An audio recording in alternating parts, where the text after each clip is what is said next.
Guys, we're back again. I got a box. It's a good box. It's a big fucking box.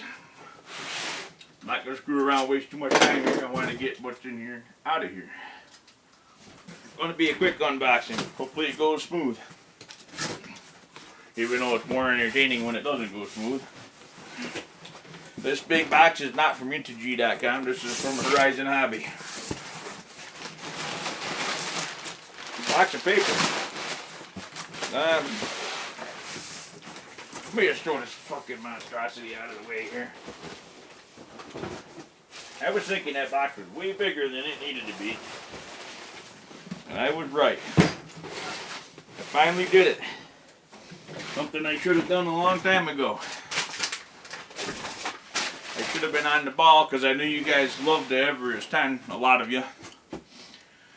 I should have had this as soon as it came out, but I was too busy fucking around with my full-size cars, chasing down motor parts and chrome wheels and all that good stuff.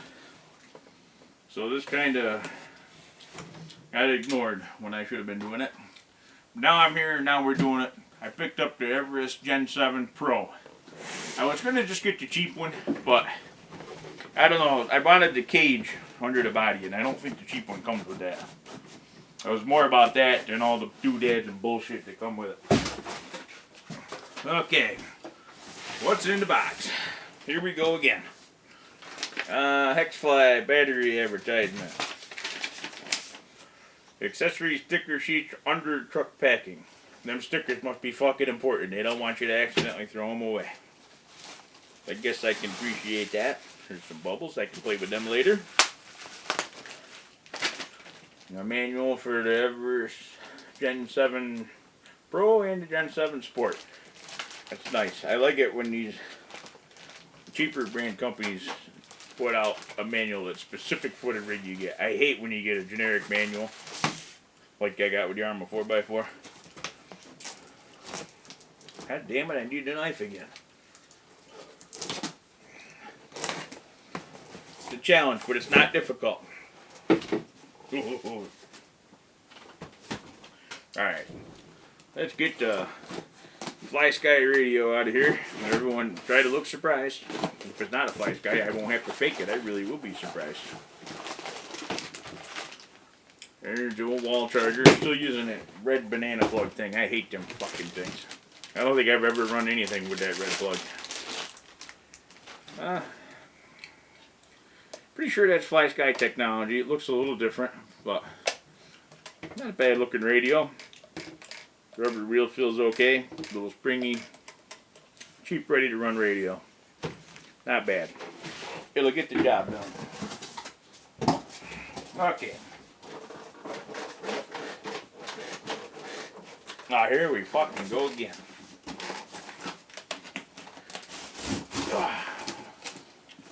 Jesus Christ. She's strapped by zip ties.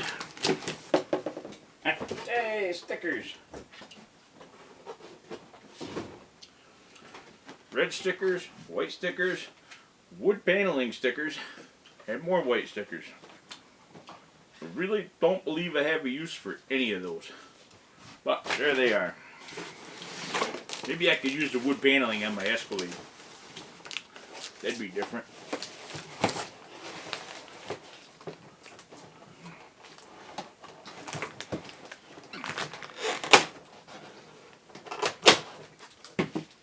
Okay. Don't loose yet. Come out of there, you dirty bitch.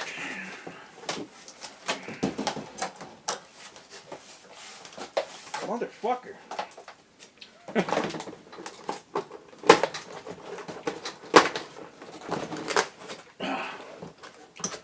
Pretty heavy.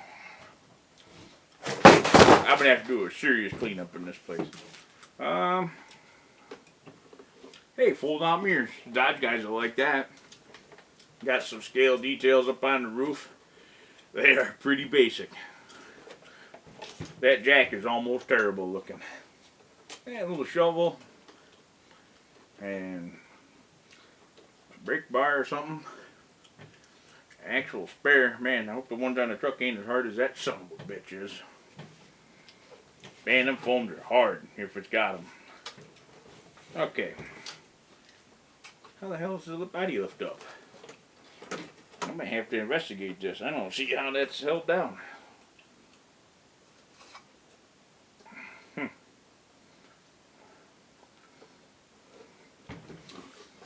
No, I know I'm not that smart. But I'm not sure how that body's held down. I don't want to bust it. Got a fake light bar up top there. Good looking rig. Looks a little bit too much like a Jeep Cherokee to me. I picked black, but I'm looking at it and it looks really dark blue.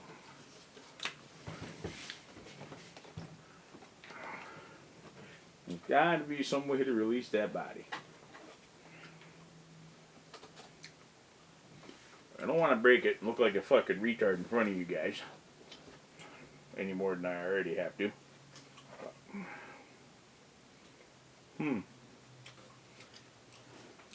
I'm not sure. This might be the worst unboxing ever. And let's see. Any pins.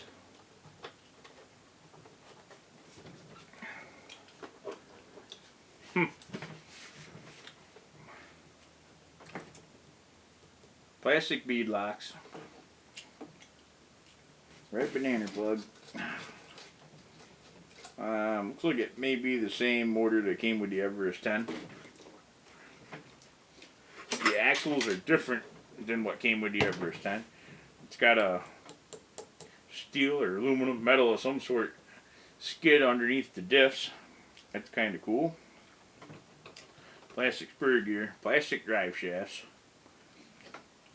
Nothing really unexpected. Other than the fact that I can't figure out how to get the body to lift up. I'm thinking it's just really stuck, but I don't want to break this son of a bitch. Can't get your hand up in there because son of a bastard. Well, I'll be back when I figure out how to open the body up. I might actually have to use the manual on this son of a bitch. Okay. I figured out how the body was held on. If you can see me with this monstrosity on the table in front of me, body's held down by Velcro, no clips. Pretty cool, really strong Velcro, and you want to pay attention. You want to make sure you just have the body and the fenders and that cage underneath. Kind of hard to tell what you got a hold of, but you don't want to rip your fucking inner fenders off. I had to pay attention a little bit to do that. So I got in there. It's a pretty good looking chassis. Very different from the original Everest 10. And very adjustable, it looks like. There's a lot of different holes here for mounting your inner link. And there's a handful of holes forward and backward for your lower links. Bunch of holes to mount your shocks on. Looks like there's a lot of possibilities with this, and maybe they had that in mind when they designed it. It's an axle mounted servo. I'm a little disappointed by that, but it's tucked up in there so good you really can't even see it that good. Once you get the body up, it's hinged, and it's got a little kickstand thing in there that clips right onto the roll cage and props it up there so it stays out of your way so you can get your piece of crap battery out of there and put a real one in. It is a 3,000 milliamp hour battery though. That's a better nickel metal than a lot of companies give you. You can't complain about that. Drag brake is, well, this son of a bitch will probably free roll. I don't know though. You put power to it, maybe it'll hold better. It's not bad. I'm not going to pass judgment on that until I try it out. The only real negatives I've heard on this thing is people have had problems with them servos. I'm going to run it with the servo that's in there, but I've got a tactic servo on standby that I can throw in there if I need to. All the steering linkages are metal. Upper and lower links are all metal. 4-link front and back. Aluminum shocks, threaded bodies. They look pretty nice. They feel okay too, but I never worried too much about the shocks on my scale rigs. I like to run internally sprung shocks with just a spring in them and enough oil so that they can move freely. I don't even fill them most of the time.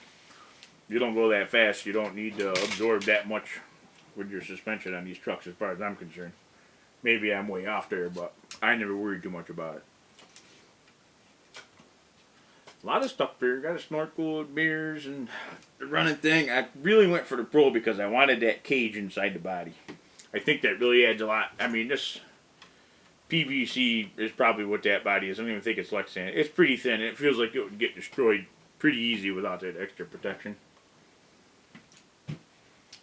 And I imagine it's going to roll over quite a bit because it's got all the extra shit on the roof. So it's going to be top heavy. Probably my next video is going to be, I'll do a side-by-side comparison between this and my Trailcat, the scaler that I made out of the Everest 10. Because ever since I started that project, it was right around the same time as I was working on that they announced that this thing was coming out. And I was thinking to myself, there's no way that what you made is going to compete with what I made. So we'll do a side-by-side comparison of the two chassis. And then we'll see what they do out in the woods. I don't think this is going to have a chance against the Trailcat. Just the tire limitations.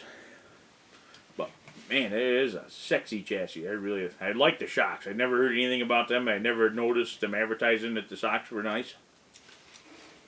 I'm pretty impressed by that.